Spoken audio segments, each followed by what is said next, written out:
कैसे? हाथ ऊपर करें, क्योंकि सभी को कहाँ जाना है? ऊर्ध्वगामी कि अधोगामी? तो सबके हाथ कहाँ होना चाहिए? बोले आदि ब्रह्मा आदिनाथ भगवान की जय, चिंतामणि पारसनाथ भगवान की जय, शासन नायक भगवान महावीर स्वामी की जय, 24 भगवान की जय, आचार्य भगवान गुरुदेव विनाशक जीवाज की जय, परम पूज्य भट्टाचार्य आचार्य विशुद्ध सागर मुनिराज की जय, आचार्य कुंद मुनिराज की जय, उपाध्याय मुनीश्री 108 विनोद सागर जी महाराज की जय, मुनीश्री 108 विनोद सागर जी महाराज की जय, मुनी चंद की जय। प्यारे आज हम सभी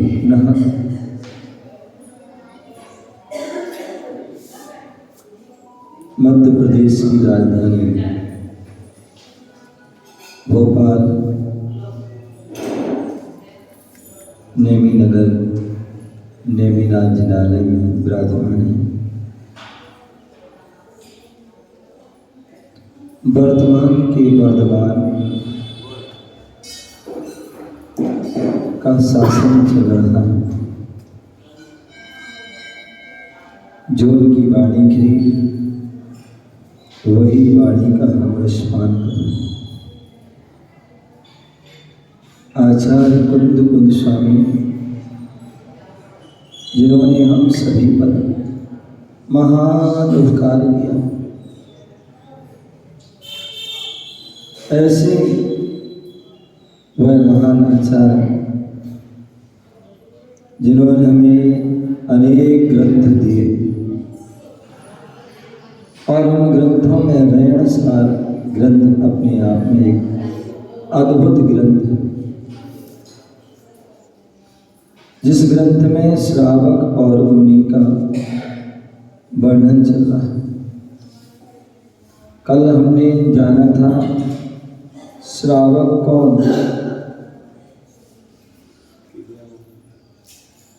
श्रावक कौन?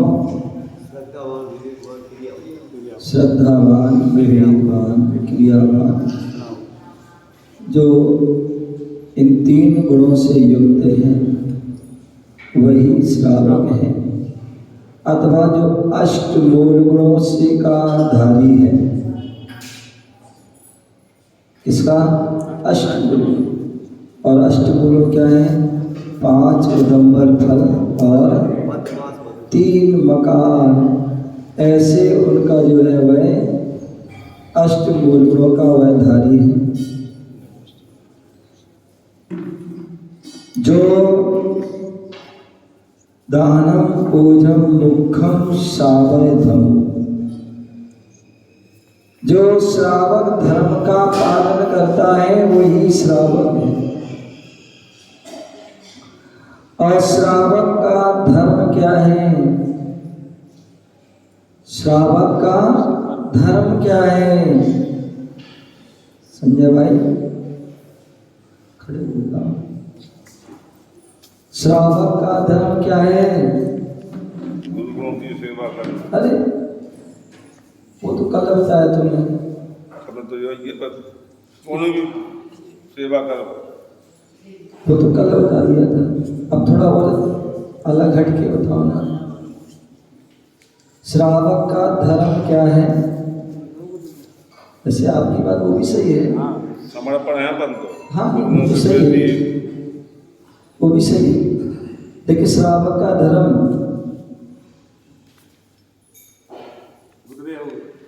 श्रावक का धर्म आप करते हैं, लेकिन क्या करते हैं? हाँ बोलो, तुम बोलो। गुरुदेव प्रतिदिन मंदिर आना और रात्रि भोजन नहीं करना, पानी छान कर पीना। ये तो कर लो। हाँ बोले श्रावक का धर्म क्या है? बैठ जाओ भाई संजय भैया। हाँ कौन बोले? हाँ पूछा, बोलो बोलो क्या बोले?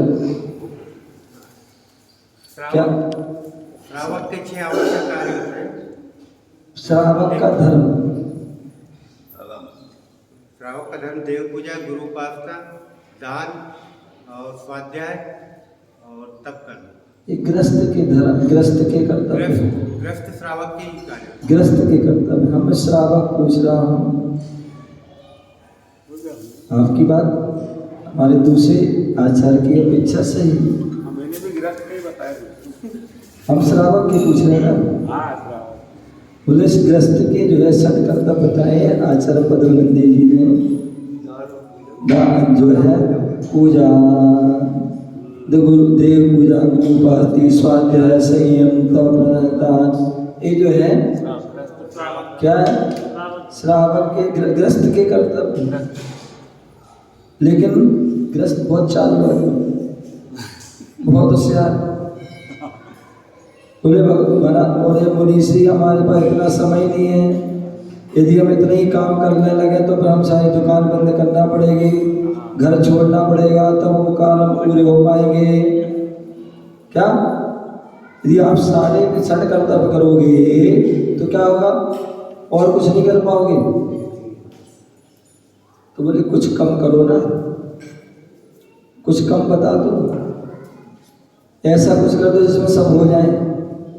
शॉर्ट, कैसे? शॉर्टकट, हाँ शॉर्टकट। तो आचार्य कुंड स्वामी ने जो कहा, क्या कहा? बोले श्रावक का धर्म क्या है? तो बोले दानम पूजम मुखम सावधम। नयन सार ग्रंथ में 11वें नंबर की गाथा। बोले दानम पूजम मुखम सावधम ना तीन विना।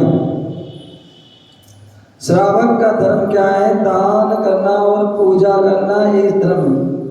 यदि आपने 2 कर लिए, संजय भाई, यदि आपने 2 कर लिए समझ लो आपके सब हो गए। और यदि 2 नहीं करे तो कुछ भी नहीं करे। क्या? ये 2 कर लिए, दान और पूजा कर लिया तो सब कुछ हो गए, और दान पूजा नहीं किया तो कुछ भी नहीं। बोले श्रावक तभी हो सकता है जब ये 2 कर्म कर रहा है, ये 2 धर्म का पालन कर रहा है, वो श्रावक है, उसके बिना श्रावक। उसी प्रकार अभी तुम श्रावक को भी कम किया गुरुदेव, तो मुनियों को भी तो कम करो, बराबर बराबर होना चाहिए।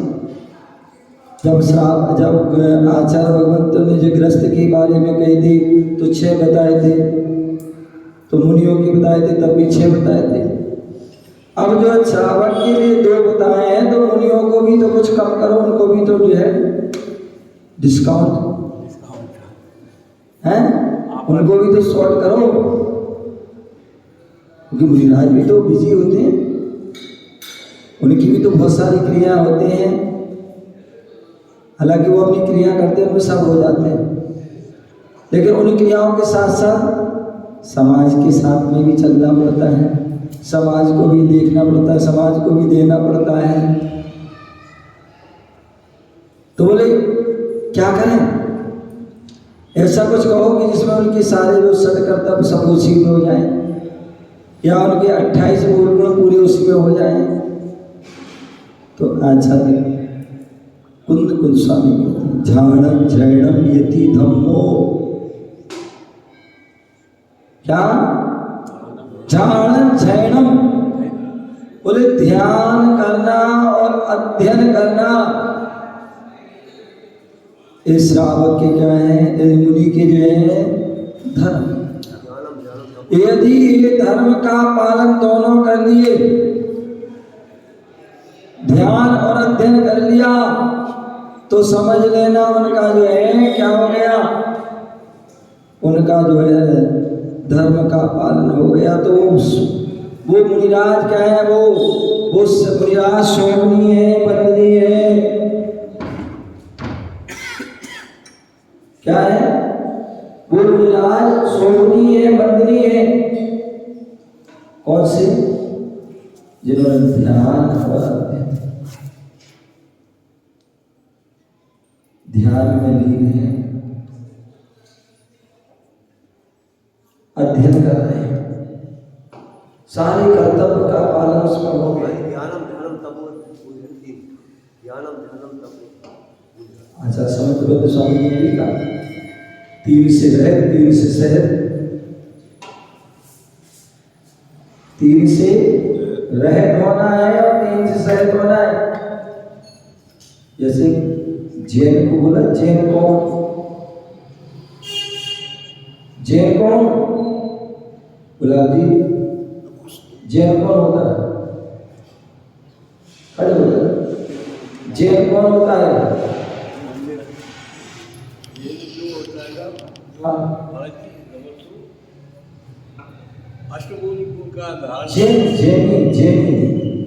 जैनी कौन होता है? सच्चा जैनी का लक्षण क्या है? जैन धर्म को जो मानता है वो जैनी है। और कुछ? और जो जैन धर्म में एक मात भी नहीं चले, वो जैनी नहीं है, जैन कुल में पैदा हुआ जब। हाँ, जैनी कौन? कोमल जी, सच्चा जैनी की क्या करता है? चीनों के 3 है महाराज जी, पानी छान के पिए, जितनी मंदिर जावे, देव दर्शन प्रतिदिन, पानी छान के पीना, और तीसरा आपके रात्रि भोजन का त्याग, ये सब त्याग है। तो ध्यान रखिए, सच्चे जैनी के 3 जो है कर्तव्य होना जरूरी है। क्या? जो सच्चा जैनी होता है, सच्चे जैनी की पहचान ये लोटा डोरी छन्ना कनक डोरी बनना। आपने देखा होगा पहले के लोग, बाबा पहले के लोग कैसे जाते थे, कहीं भी जाते थे क्या लेके जाते थे? लोटा डोरी छन्ना, लोटा डोरी और छन्ना लेके जाते, और एक कनक का डिब्बा, कनक का डिब्बा, आटा और कहीं भी चले गए, जहाँ स्थान देखा, कुआं देखा, क्या देखा? कुआं देखा, वहीं पर जो है पानी को छाना और वहीं कलेवा निकाला और भोजन कर लिया, फ्री हो गए। तो ये पहचान है कि जो है वह देव दर्शन करता हो, रात्रि भोजन का त्याग, पानी छान के, ये सच्ची जैनी की पहचान। तो ये 3 कर्म करना जरूरी है। उसी प्रकार मुनियों के लिए बोल दिया कि मुनि के लिए क्या मुनियों ने बोले, आरंभ परिग्रह और हिंसा से रहे, विषयासा की, विषयों की जो आशा से अतीत आरंभ तत्व से गए हैं और जो ज्ञान ध्यान तब में नहीं रहते वो साधु प्रसन्न। आचार्य बिल्कुल स्वामी क्या कह रहे हैं, बोले क्या जो ध्यान ध्यान और अध्ययन उन्होंने तप अलग से नहीं किया, क्योंकि ध्यान भी एक तप है, ध्यान भी तप है। दूसरी बात, जब हमने दीक्षा ले ली, भगवान दीक्षा लेने में क्या बोलते हैं, कौन सा कल्याण बनाते हो, वो दीक्षा कल्याण, दीक्षा कल्याण तप कल्याण। क्या जब दीक्षा ले लेते हैं तो क्या बनाते हैं, उनका तप कल्याण। उन्होंने तप को धारण कर लिया, इसलिए वो तपस्वी हैं। तो इसलिए जब उन्होंने दीक्षा ले ली जीवन भर के लिए जो है, तो अब उनके लिए तप करने की क्या आवश्यकता है। उस एक सबसे बड़ा तप धारण कर लिया है, एक स्थान बैठे वो भी तप है, एक टाइम भोजन कर रहे हैं वो भी तप है, पैदल विहार कर रहे हैं वो भी तप है, ठंडी गर्मी सहन कर रहे हैं वो भी तप, सारे तप ही तो कर रहे हैं। अब और क्या कराओगे, हैं? प्रवचन सुन रहे हो, वो भी तो प्रवचन सुन रहे हो, वो भी कौन तो सुन रहा है? हम लोग तो तुम क्या कर रहे हो? प्रवचन दे रहे हो वो भी तप है। क्या प्रवचन दे रहे वो भी तप है, समझ गए ना। तो जो है इसलिए जो है मुनिराज की विद्या ध्यान ध्ययनम, बोले ध्यान और अध्ययन, बोले ध्यान। यहाँ तक कि जो है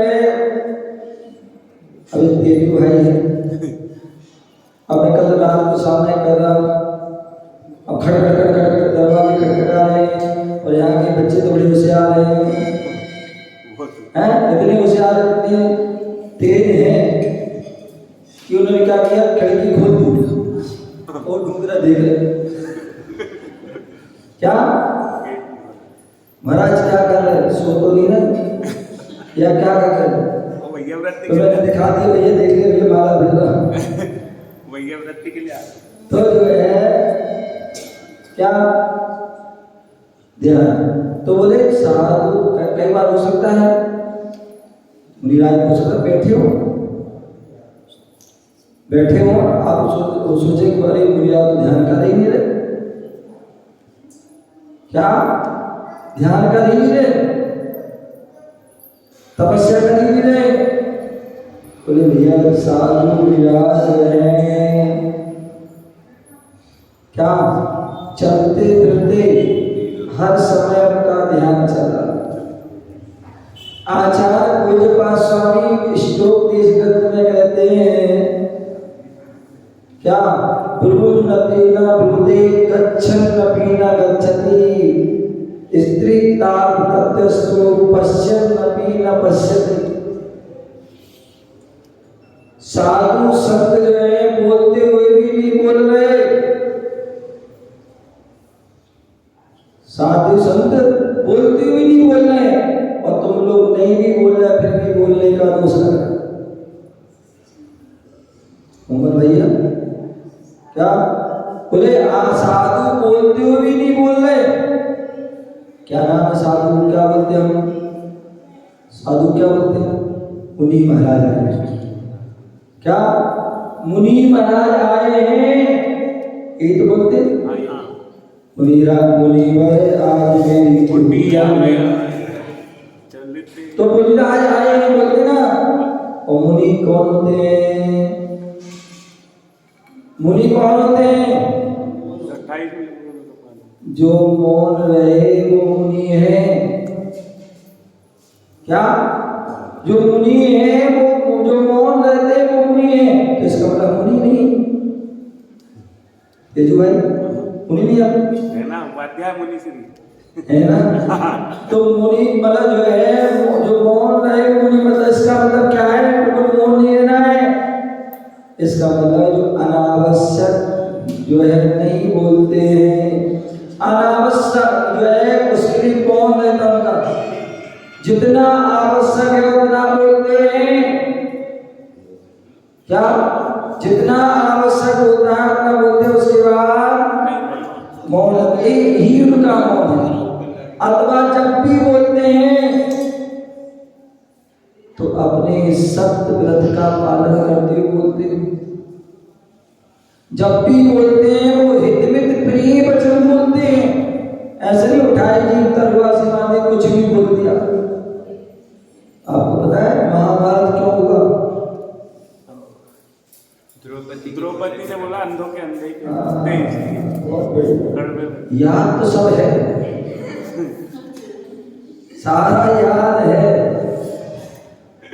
लेकिन हम उसको सबक नहीं लेते। उससे सबक लेना चाहिए कोई भी चीज से। जो है उन्होंने जो है क्या कहा था, अंधे के अंधे होते ऐसे वचन बोले थे तो इतना बड़ा महाभारत हो गया। और हम दिन रात कैसे कैसे बोलते रहते हैं, तो फिर महाभारत होता तुम्हारी होता नहीं होता है। यदि आपने कुछ बोल दिया थोड़ा सा पट्टी की, क्या हो जाता है? महाभारत हो जाता है। वहीं जो है विवाद बना है। तो इसलिए संत जो है क्या बोलते भी नहीं बोले, क्योंकि जब भी बोलते वो हितमित प्रिय बोले। जब भी बोले हितकारी बोलेंगे, अहितकारी नहीं बोलेंगे कि जहाँ तेरा हो जाए। कभी जब भी मेरे तुम्हारा कल्याण हो, धर्म वृद्धि हो, तब है क्या हो, आपके जीवन सुख शांति समृद्धि हो, ये हितकारी हो। कभी अहित, यही जैन धर्म और अन्य दर्शनों में अंतर है। जैन दर्शन में और अन्य दर्शन में यही अंतर है कि जैन धर्म में कभी जो है जब भी बोलेंगे हितकारी, जब भी जो अहितकारी नहीं। लेकिन वहां जैन धर्म के पास जो है चाहे परमात्मा के पास, चाहे गुरुओं के पास शत्रु आ जाए चाहे मित्र आ जाए, दोनों के लिए समान। और उसे किसी से ना मित्र से राग है और ना शत्रु से द्वेष, दोनों से समभाव। और अन्य जगह चले जाइए तो भक्त आ गया तो वरदान दे दिया जाएगा, और कोई शत्रु आ गए तो सो क्या कर दिया, शराब दे दिया। क्योंकि जैन धर्म में ऐसा कोई प्रावधान, जब भी हो हितकारी, सबके भले की सोच, सबके जीवन सुख शांति समृद्धि हो, ऐसी तो हितकारी वचन। मृत माने सीमित, कम से कम बोलो, जितना अति आवश्यक उतना बोलो, अन्यथा मौन।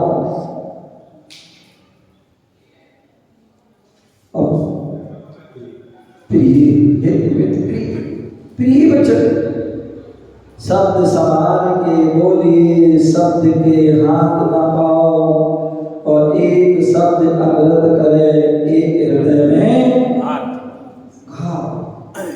तो इसलिए जो है शब्द को संभालना। हम जो भी कुछ बोले पहले हृदय तराजू तोल कर फिर तो मुख से बोल। पहले हृदय तराजू में तोलिए कि जो मैं उसके लिए बोल रहा हूं, यदि कोई वो शब्द मुझे बोले तो मुझे कैसा लगेगा,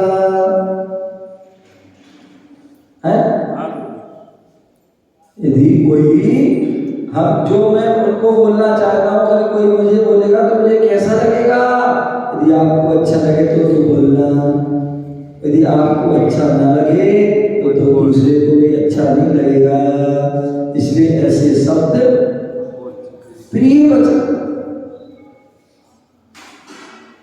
कोयल का को देत कौवा का को दे, मीठी बाणी बोल कर मन सबका हर ले।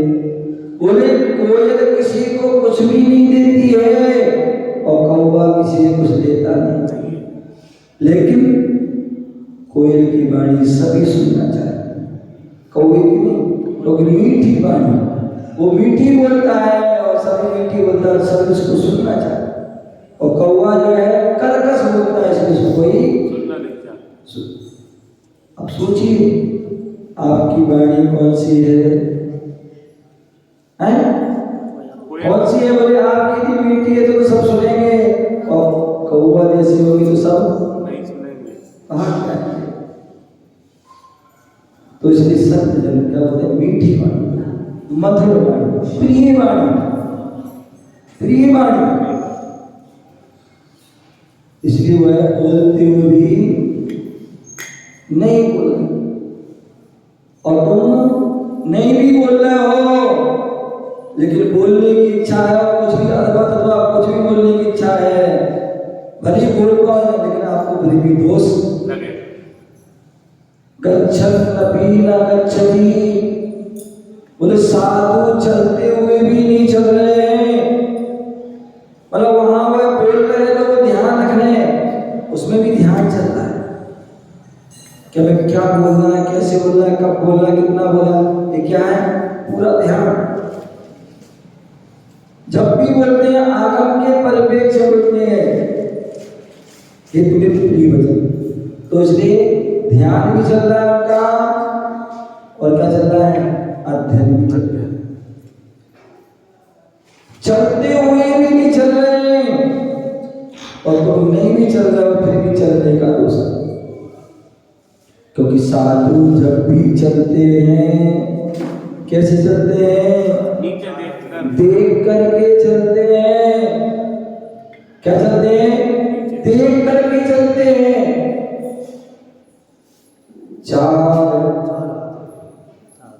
कितने? चार हाथ देख करके चलते हैं, 5 नहीं, 3 2 नहीं, अभी तो कितने? 4। और 4 हाथ ही क्यों देखते हैं? 3 2 क्यों नहीं देखते हैं? 5 6 क्यों नहीं देखते हैं?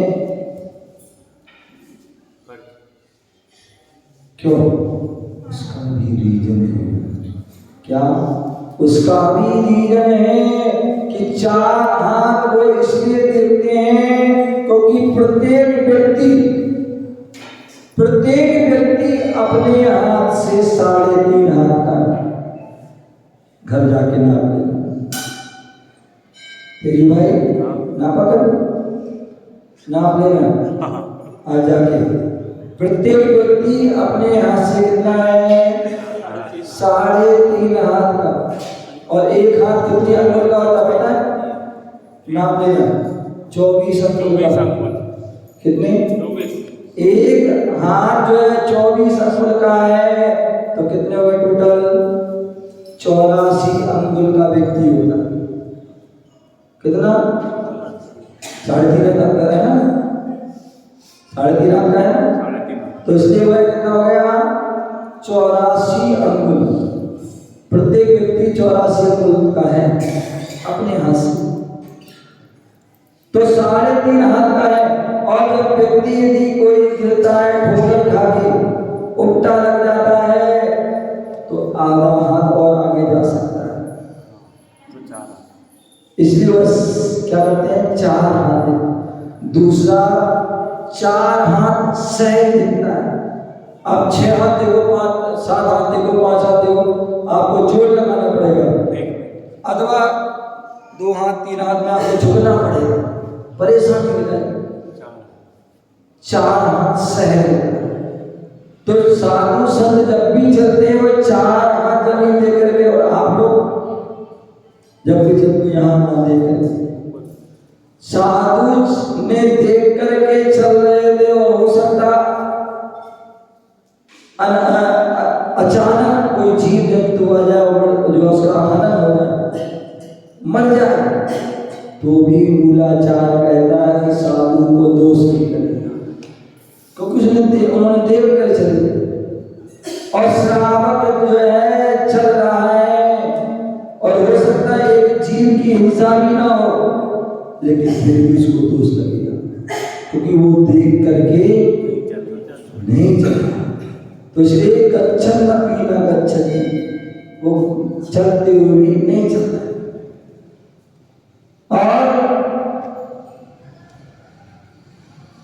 और पश्यन्नपि न स्त्रीता तत्वस्तु पश्यन्नपि न बोले देखते हुए भी नहीं देख रहे हैं। आप चलते हो चारों तरफ यहाँ देखते, जहां देखना वहां नहीं देखते, लेकिन जहां नहीं देखना है वहां जरूर देखते हैं। लेकिन साधु संत जो है जब भी चलते हैं नीचे देखते और कहीं नहीं देखते। सहज कोई दृष्टि चली जाए बात अलग है, लेकिन उसको राग भाव से, द्वेष भाव से या कोई ममत्व भाव आदि से वे नहीं देखते। क्यों? क्योंकि उन्होंने स्त्री के तत्व, उन्होंने अपनी जो है मन वचन काय को स्थिर कर लिया है। क्या कर लिया है? मन वचन काय को स्थिर कर लिया। इसलिए वो चलते हुए नहीं चल रहे, देखते हुए नहीं देख रहे, बोलते हुए नहीं बोल रहे, क्योंकि उन्हें आत्मस्थ हैं, अपने वह आप ध्यान में लीन हैं। तुम्हें लग रहा है कि मेरा देख रहे हैं, लेकिन फिर भी अपने स्वभाव में लग रहा है कि तुम्हें प्रवचन कर रहे हैं, लेकिन फिर भी वह अपना स्वाध्याय का चल रहा है। क्या चल रहा है? स्वाध्याय, क्योंकि वह धर्म की बात बता रहे हैं, धर्मोपदेश कर रहे हैं ना। धर्मोपदेश एक स्वाध्याय है, 5 वेदों में एक स्वाध्याय, एक धर्मोपदेश, तो उनका वो भी जो है धर्मोपदेश में भी स्वाध्याय चल रहा है। हर समय आहार करने गए हैं तब भी ध्यान से जा रहे हैं, देखते हुए जा रहे हैं, जीव हिंसा ना हो जाए। भोजन कर रहे हैं, आहार कर रहे हैं, उस समय में क्या चल रहा है उनका? क्या चल रहा है? वहां पर भी ध्यान चल रहा है उनका, वहां पर भी स्वाध्याय चल रहा है। ध्यान कर रहे हैं, शोधन कर रहे हैं। ध्यान नहीं होगा तो शोधन नहीं कर पाएंगे। स्वाध्याय नहीं हो चल रहा होगा तो वहां जान नहीं पाएंगे हमें कितने अंतराय पालन करना है, कितने दोषों को टालना है। वो सब उनका क्या चल रहा है? ध्यान। उनका स्वाध्याय चल रहा है, ध्यान, दोनों चल रहे हैं। इसलिए आप बोल रहे हैं साधु कौन? साधु कौन है? प्रशंसनीय बंदनी। बोले ध्यान ध्यानम, जो ध्यान कर रहे हैं, अध्ययन कर रहे हैं, वही साधु है, वही प्रशंसनीय बंदनी है। बोले ध्यान करोगे तभी, ध्यान कब कर पाओगे? तब अध्ययन करो। क्या ध्यान कब कर पाओगे? अन्यथा आप लोग आंखें बंद करके बैठ जाते हो। बोले क्या कर रहे हो? ध्यान कर रहे हो। अब ध्यान क्या चलता है? दुकान पे बैठे हैं, कोई घर में बैठा हुआ है, कोई मोबाइल चला रहा है, कोई टीवी चला रहा है। किसमें आप बैठे तो ध्यान आंख बंद करके हो, लेकिन कल कोई बोल रहा था, कल कोई बोले मुराज वहां शादी है। क्या है? नेगी नगर में शादी है। मैंने रंजो करने क्या शादी? शादी से हमें क्या करना है? बोले बाजे बजेंगे, बैंड बजेगा, डीजे बजेगा, हमें बजने दो। उन्हें अपना काम करने दो, हम अपना काम करेंगे। देखते हैं कि किसकी विजय होती है, किसका ध्यान कहाँ लगता है।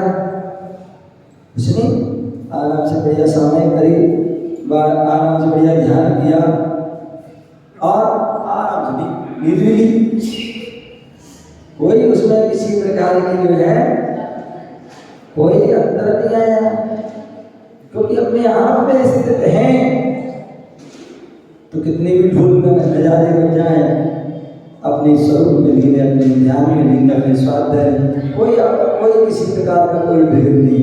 और ध्यान में लीन नहीं होते, अपने आप में स्थित होते, तो जंगल में भी मन हमारा भटक रहा हो। तो इसलिए साधु जन क्या कहते? ध्यान, अध्ययन। कहने का तात्पर्य जब ध्यान करना है तो हमें अध्ययन होना आवश्यक है, और अध्ययन होगा, अध्ययन करोगे तो उसको भी ध्यान से करने की आवश्यकता है। दोनों एक दूसरे के पूरक हैं। ध्यान होगा तो अध्ययन होगा, अध्ययन होगा तो ध्यान। आचार्य कुंद स्वामी ने समय सार में कहा, दो जगह दो बात कही। बोले स्वाध्याय करना, सामय करना, प्रतिक्रमण करना, स्तुति करना, वंदना करना, ये सब क्या है?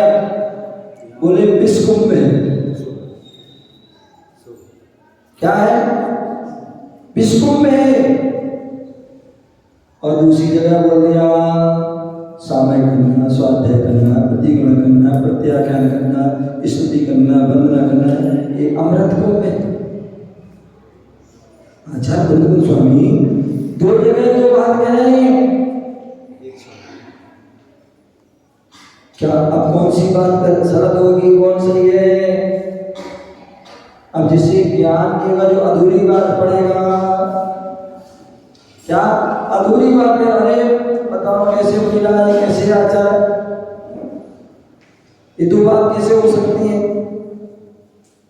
ये बात सही है, ये गलत है, तुरंत हम फैसला कर देते हैं।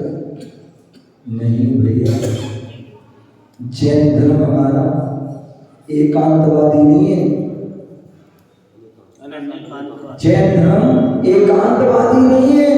यदि एकांतवादी हो जाएगा तो मिथ्यात्व हो जाएगा, सब गलत हो जाएगा। जैन धर्म अनेकांतवाद है, अनेकांतवादी। वहां अनेक विवक्षाएं रहती हैं। तो वहां आचार्य जहां कह रहे हैं कि भैया प्रतिक्रमण करना, सामय करना, स्वाध्याय करना विश्वकुंभ है, तो कहाँ बोला उन्होंने? बोले जब साधु जब निर्विकल्प ध्यान में लीन है। क्या?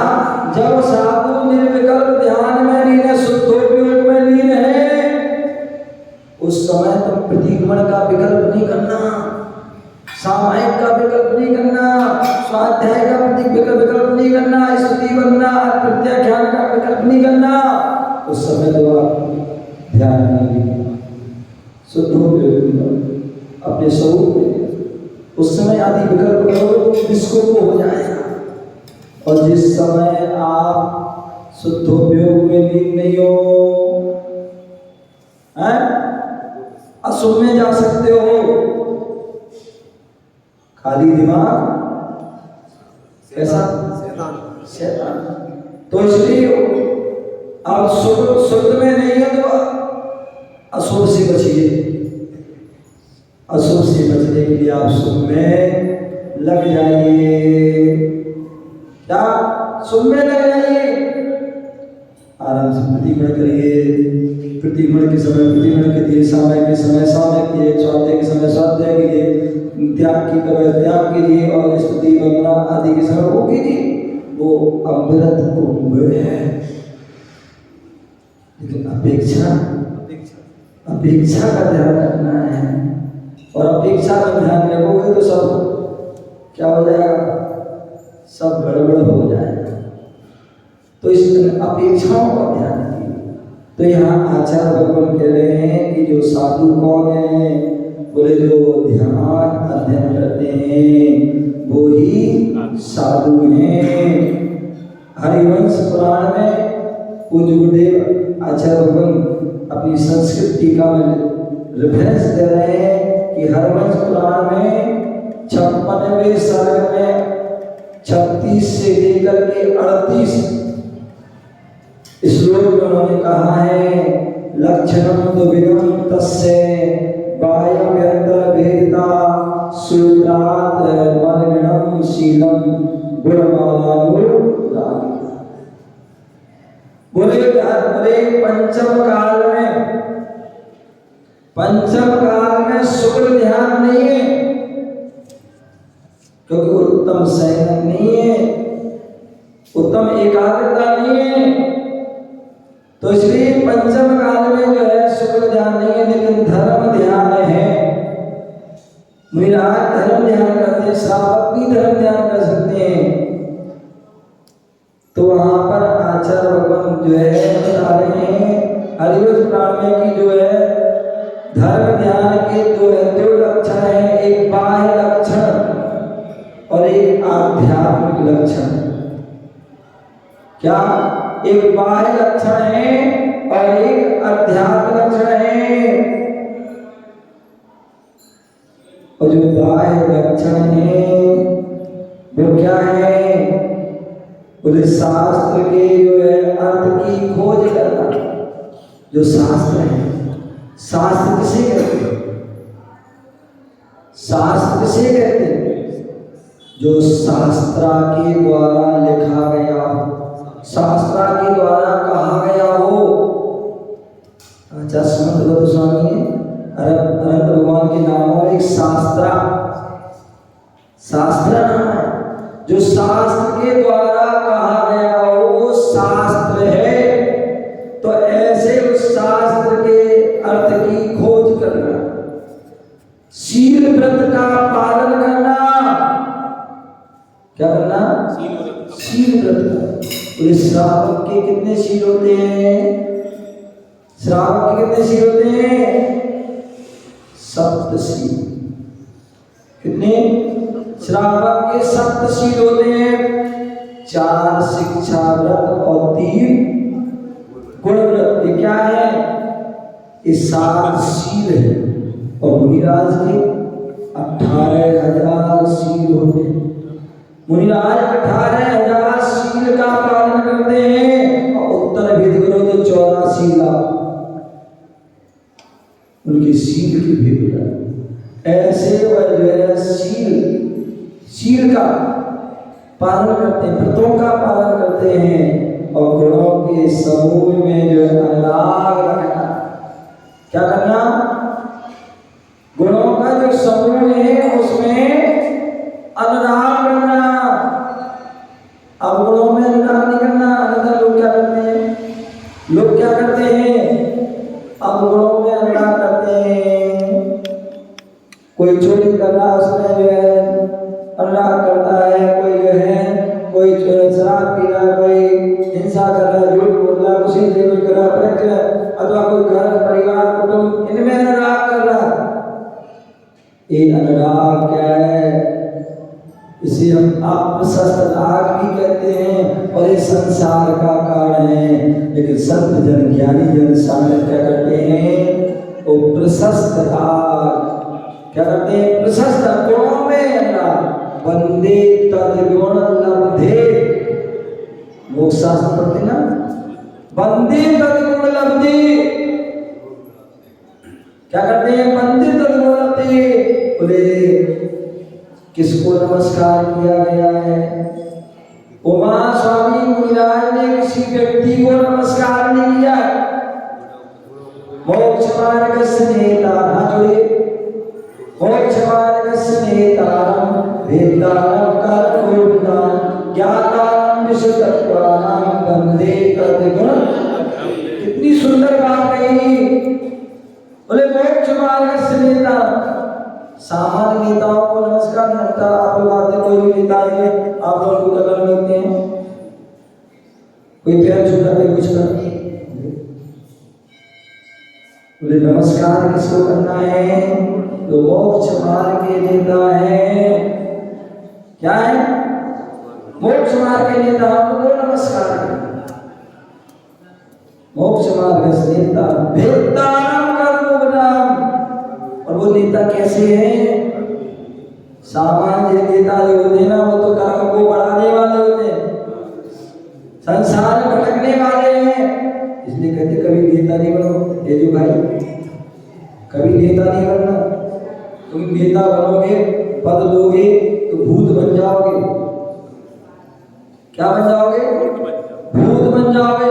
कुछ जो है मरने के बाद भूत बनते हैं और कुछ जिंदा में भूत बन जाते हैं। अभी आप कह रहे थे, आपने कुछ उच्चारण किया था भूत पूर्व। कौन आ गए? भूतपूर्व मंत्री जी आ गए। क्या? तो भूत।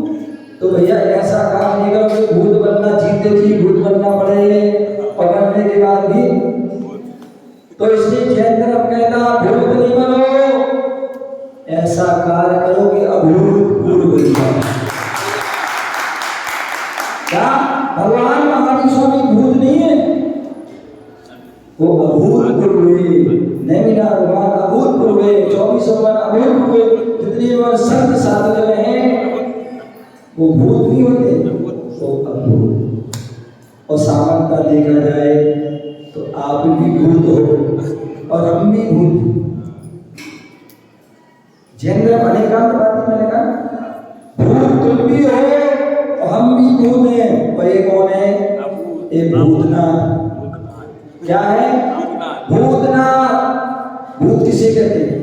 बोले जीव के लिए, प्राणी के लिए।